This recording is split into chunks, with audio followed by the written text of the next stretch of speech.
ಹಾಗೆ welcome back to Naveen tech in Kannada YouTube ಚಾನಲ್ಗೆ ಸ್ವಾಗತ. ಇವತ್ತಿನ ವಿಡಿಯೋದಲ್ಲಿ ಏನಪ್ಪಾ ಅಂದ್ರೆ ನೀವೇನಾದ್ರೂ ಹೊಸದಾಗಿ ಯೂಟ್ಯೂಬ್ ಚಾನಲ್ ಕ್ರಿಯೇಟ್ ಮಾಡಿದ್ರೆ ಈ 5 ಮಿಸ್ಟೇಕ್ ನ ಮಾಡಕ್ ಹೋಗ್ಬೇಡಿ. ಮಾಡಿದ್ರೆ ನಿಮ್ ಚಾನಲ್ ಹೊರಟೋಗೋ ಸಾಧ್ಯತೆ ಇರುತ್ತೆ.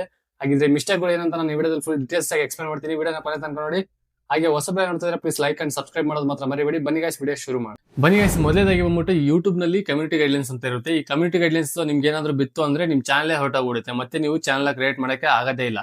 ಈ ಕಮ್ಯುನಿಟಿ ಗೈಡ್ಲೈನ್ಸ್ ಹೇಗ್ ಬರುತ್ತಪ್ಪ ಅಂದ್ರೆ, ನೀವು ಏನಾದ್ರು ವಿಡಿಯೋದಲ್ಲಿ ಒಂದು ಕಂಪ್ನಿ ಬಗ್ಗೆ ಆಗಿರ್ಬೋದು, ಒಂದು ರಾಜಕೀಯ ಬಗ್ಗೆ ಆಗಿರ್ಬೋದು, ನಿಮ್ಗೆ ಗೊತ್ತಿಲ್ಲದೆ ಇದ್ರೂ ಏನೋ ಒಂದು ಸುಳ್ಳಾಗಿ ಹೇಳ್ಬಿಟ್ಟು ನೀವು ವಿಡಿಯೋಸ್ ನ ಅಪ್ಲೋಡ್ ಮಾಡಿದ್ರೆ ಕಮ್ಯುನಿಟಿ ಗೈಡ್ಲೈನ್ಸ್ 1, 2, 3 ಕಮ್ಯುನಿಟಿ ಗೈಡ್ಲೈನ್ಸ್ ಬಿದ್ರೆ ನಿಮ್ ಚಾನಲ್ ಹೊರಟೋಗ್ಬಿಡುತ್ತೆ, ಮತ್ತೆ ನೀವು ಚಾನಲ್ ಕ್ರಿಯೇಟ್ ಮಾಡಕ್ ಆಗಲ್ಲ. ನಿಮ್ಗೆ ಏನಾದ್ರು ವಿಷಯ ಕರೆಕ್ಟ್ ಆಗಿ ಗೊತ್ತಿದ್ರೆ ಮಾತ್ರ ವಿಡಿಯೋಸ್ ಮಾಡಿ. ಬೇರೆ ಬೇರೆ ಸುಳ್ಳಾಗಿ ಮಾಡೋದು, ಈ ತರ ಫೇಕ್ ವಿಡಿಯೋಸ್ ನ ಮಾಡಕ್ ಹೋಗ್ಬೇಡಿ. ಇದರಿಂದ ನಿಮ್ಗೆ ಕಮ್ಯುನಿಟಿ ಗೈಡ್ಲೈನ್ಸ್ ಬೀಳೋ ಸಾಧ್ಯತೆ ತುಂಬಾ ಇರುತ್ತೆ. ಎರಡನೇದಾಗಿ ಬಂದ್ಬಿಟ್ಟು ಈ ಕಾಪಿರೈಟ್ ಸ್ಟ್ರೈಕ್. ಇದು ಬಂದ್ಬಿಟ್ಟು ಯೂಟ್ಯೂಬ್ ಕಡೆಯಿಂದ ಬರಲ್ಲ, ಇದು ಬಂದ್ಬಿಟ್ಟು ಕಂಟೆಂಟ್ ಕ್ರಿಯೇಟರ್ ಇರ್ತಾರಲ್ಲ ಅವ್ರ ಕಡೆಯಿಂದ ಬರುತ್ತೆ. ಯಾಕಪ್ಪ ಅಂದ್ರೆ, ನೀವು ಅವ್ರೇನೋ ಒಂದು ಕ್ರಿಯೇಟ್ ಮಾಡ್ಬಿಟ್ಟು ವಿಡಿಯೋಸ್ ಅಪ್ಲೋಡ್ ಮಾಡಿರ್ತಾರೆ ಚಾನಲ್ ಅಲ್ಲಿ.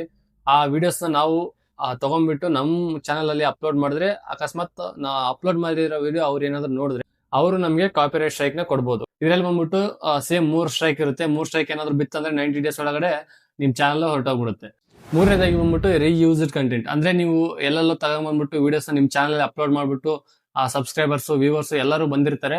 ಬಟ್ ಆದ್ರೆ ಈ ಮಾನಿಟೈಸೇಷನ್ ಆಗೋ ಟೈಮಲ್ಲಿ ಏನಾದ್ರು ಸ್ಟ್ರೈಕ್ ಆಗ್ಲಿ ಏನಾದ್ರು ಬಿತ್ತು ಅಂದ್ರೆ ನಿಮ್ ಚಾನಲ್ ಆ ಟೈಮಲ್ಲೂ ಸಹ ಹೊರಟೋಗ್ಬಿಡುತ್ತೆ. ಅಂದ್ರೆ ನೀವು ಇಷ್ಟು ದಿನ ಕಷ್ಟಪಟ್ಟಿದ್ದು ಎಲ್ಲ ವ್ಯರ್ಥ ಆಗೋಗ್ಬಿಡುತ್ತೆ. ಅದಕ್ಕೋಸ್ಕರ ನಿಮ್ದು ಓನ್ ಕಂಟೆಂಟ್ ನ ನೀವು ಕ್ರಿಯೇಟ್ ಮಾಡ್ಬಿಟ್ಟು ವಿಡಿಯೋಸ್ ನ ಅಪ್ಲೋಡ್ ಮಾಡ್ಕೊಳ್ಳಿ. ಫೈನಲ್ ಆಗಿ 4th ಪಾಯಿಂಟ್ ಬಂದ್ಬಿಟ್ಟು ಸ್ಪ್ಯಾಮ್ ಪಾಲಿಸಿ. ಇದೇನಪ್ಪ ಅಂದ್ರೆ, ನೀವು ವಿಡಿಯೋಸ್ ನೆಲ್ಲ ಅಪ್ಲೋಡ್ ಮಾಡ್ಕೊಂಡಿರ್ತೀರಾ, ವ್ಯೂಸ್ ಬರ್ತಾ ಇರಲ್ಲ, ನೀವೆಲ್ಲಾದ್ರೂ ಅಮೌಂಟ್ ಕೊಟ್ಬಿಟ್ಟು ವ್ಯೂಸ್ ತಗೊಳ್ಳೋದಾಗಿರ್ಲಿ, ಸಬ್ಸ್ಕ್ರೈಬರ್ಸ್ ತಗೊಳ್ಳೋದಾಗಿರ್ಲಿ, ಈ ತರ ಮಾಡಕ್ ಹೋಗ್ಬಾರ್ದು. ಇಲ್ಲಾಂದ್ರೆ ನೀವು ಯಾರಾದ್ರೂ ಬಲವಂತವಾಗಿ ಸಬ್ಸ್ಕ್ರೈಬ್ ಮಾಡಿ ನಾನು ನಿಮ್ಮನ್ನ ಸಬ್ಸ್ಕ್ರೈಬ್ ಮಾಡ್ತೀನಿ, ಆ ತರ ಮಾಡಕ್ ಹೋಗ್ಬಾರ್ದು. ಇದರಿಂದ ಕಮ್ಯುನಿಟಿ ಗೈಡ್ಲೈನ್ಸ್ ಬಿಡೋ ಚಾನ್ಸಸ್ ತುಂಬಾ ಇರುತ್ತೆ. ನೋಡೋದಲ್ಲ ಗೈಸ್, ಈ 4 ಪಾಯಿಂಟ್ ಇದರಿಂದ ನಿಮ್ಗೆ ಚಾನಲ್ ಹೊರಟೋಗೋ ಸಾಧ್ಯತೆ ಇರುತ್ತೆ. ಅದಕ್ಕೋಸ್ಕರ ನಿಮ್ಮ ಓನ್ ಕಂಟೆಂಟ್ ನ ನೀವು ಕ್ರಿಯೇಟ್ ಮಾಡ್ಕೊಂಡ್ಬಿಟ್ಟು ಯೂಟ್ಯೂಬ್ ನಲ್ಲಿ ಅಪ್ಲೋಡ್ ಮಾಡಿ.